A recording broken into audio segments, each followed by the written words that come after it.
Continuando com as nossas aplicações, eu gostaria de falar sobre massa e densidade de um objeto plano. Vocês estão acostumados mais desses conceitos com um objeto sólido, né, em volume, mas a gente vai falar sobre isso lá na frente, depois que a gente falar de integrais triplas, né?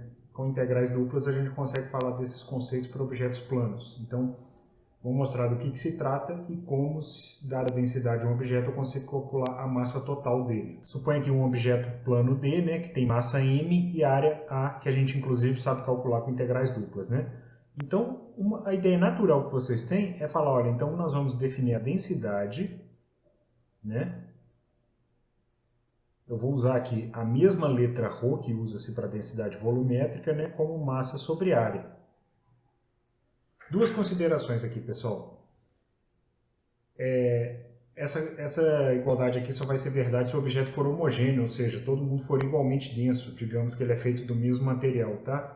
Se a densidade dele variar ao longo do objeto, você vai ter pontos mais densos, pontos menos densos, e isso não vai funcionar. Então aquela igualdade ali, né, como segunda consideração, te daria uma densidade média, mas não é isso que a gente quer falar da densidade em cada ponto, tá? Então o que você tem que fazer, pessoal? Você pega um retângulo aqui pequenininho, como se você tivesse dividido o objeto, né, particionado lá naquelas regiões retangulares, lembram? Definição de integral, eu falei para vocês que é importante.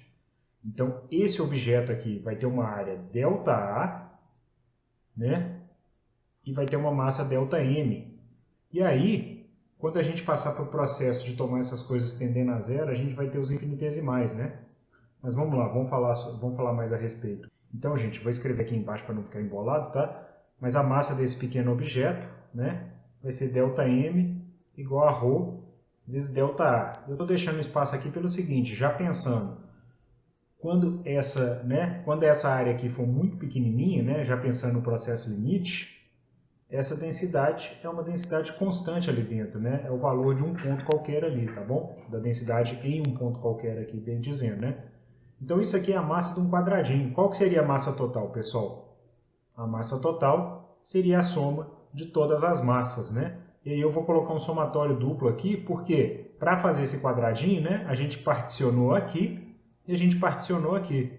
Eu não vou desenhar todo aquele processo de partição de novo, tá, pessoal? Vocês já estão acostumados com ele, mas pensem, a gente pega a região de integração, particiona no eixo X, particiona no eixo Y, quando você pega todas as linhas, você faz pequenos retângulos, soma em todos, né? Então é um processo de soma dupla e no limite vai virar, né? Aqui no limite vai virar uma integral dupla na região D da função densidade vezes o elemento de área, tá? Então, dada a densidade superficial de massa em um ponto qualquer, a gente sabe calcular a massa total do objeto. A mesma situação pode ser estudada quando a gente está falando não de densidade de massa, mas densidade de cargas elétricas. Vamos voltar lá para o desenho, tá, pessoal? Então, olha só chamando a atenção aqui, né? A gente também pode falar a mesma coisa para densidade, né? Agora eu vou escrever uma palavrinha aqui que eu devia ter escrito ali em cima que vai fazer toda a diferença, né? Superficial de cargas elétricas, né? E aí eu vou chamar essa densidade superficial, que é a letra comum usada no eletromagnetismo, de sigma de xy, né? E aí a gente tem o seguinte, para saber a carga total, a gente integra na região D a densidade superficial de cargas, elemento de área, tá? É bem análogo, tá? É a mesma ideia, com uma diferença que vai ser importante aqui, tá? Mas é a mesma ideia. Se você tem a densidade superficial de massa, fazendo a integral na região, você tem a massa total. Se você tem a densidade superficial de cargas, fazendo a integral na região, você tem a carga total naquele objeto. Qual que é a diferença importante, pessoal? Massas são sempre positivas, né? E cargas a gente tem de dois tipos, positivas e negativas, ok? Então o que acontece?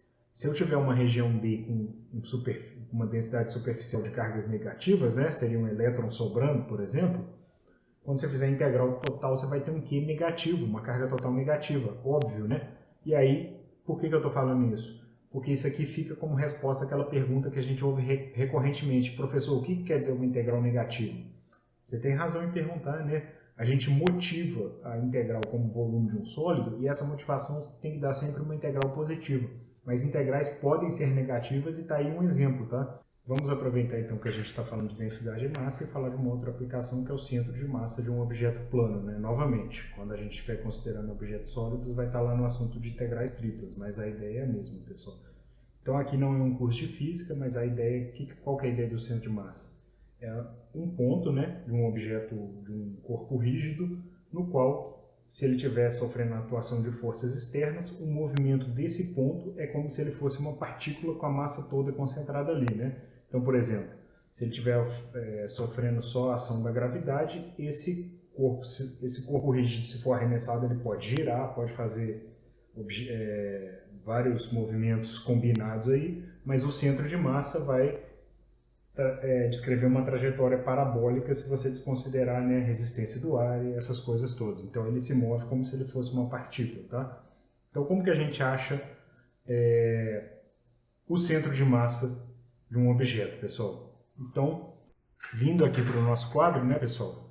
A ideia do centro de massa é achar qual ponto que tem essa propriedade, né? Então, vamos pegar um ponto aqui. Aqui eu estou pegando um ponto XY geral, genérico, tá?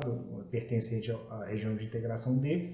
E nesse ponto eu sei qual que é a função densidade, tá? Então, supondo que ela é uma função que varia aqui, porque se for constante, né, a história fica bem mais simples, tá? Então, como é que a gente acha a coordenada x do centro de massa, que eu vou denotar por x barra, tá? Então, a coordenada x do centro de massa seria a integral dupla, né, da massa, que é densidade vezes o elemento de área, né? Então, se eu pegar a densidade nesse ponto e um pequeno elemento de área, eu estou pegando a massa desse ponto. Se eu integrasse em tudo, eu pego a massa total. Mas se eu fizer essa conta que está ali, eu estou fazendo só a massa total. Então, tem que ter alguma coisa diferente, que é o seguinte: pesar a massa pela coordenada x dele, né? Então eu multiplico por x aqui, tá? E aí eu divido pela massa total. Pessoal, notem que essa x barra aqui é exatamente porque isso aqui é um valor médio de x com o peso da massa, né? Então eu pego a coordenada x do ponto, multiplico pelo tanto de massa que ele tem aqui, faço essa integral tudo e divido pela massa total, né? Explicitando a integral da massa ali, então isso aqui seria x rho de xy dA dividido pela, vamos fazer uma barra mais bonita aqui, uma barra de fração, né? Dividido pela massa total, que é somente a integral da densidade, tá? Então, pessoal, fazendo essa conta aqui, ó, né, eu obtenho qual que é a coordenada x do meu centro de massa. Para a coordenada y, o processo é análogo, é só você ver o valor médio de y, né? Então, não vou nem discutir muito, já vou escrever as expressões ali.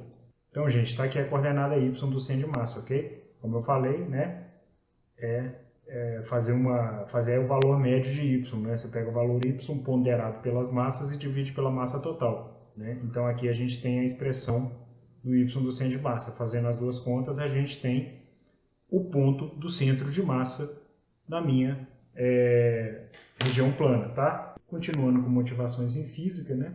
É natural agora a gente falar do momento de inércia, né? Então, de novo, não é um curso de física, mas rapidamente, pessoal, o que é o momento de inércia? O momento de inércia é equivalente da massa para um movimento de rotação, né? Só que, enquanto a massa é uma propriedade só do objeto, né? O momento de inércia é uma propriedade do objeto e de onde você quer rodar ele, né? Por exemplo, aqueles pesos de musculação, né? Os halteres, né? De halterofilismo, melhor dizendo, é muito mais fácil você girar eles ao longo do eixo que passa pela barra do que girar eles por um eixo perpendicular ao meio da barra, porque as massas, né? As massas pesadas mesmo, que são aquelas bolonas lá, né? Aqueles discos pretos pesadões, estariam longe do eixo, tá? Então, essa é uma característica do momento de inércia. Então, novamente, pessoal, estou aproveitando meu desenho, né? Como vocês têm percebido, tem um objeto plano D aqui, tá? E eu quero saber qual é o momento de inércia quando eu for girá-lo ao redor de um eixo qualquer. Por exemplo, vamos começar girando ele em torno do eixo X, né? Então, o eixo X é esse que está aqui embaixo.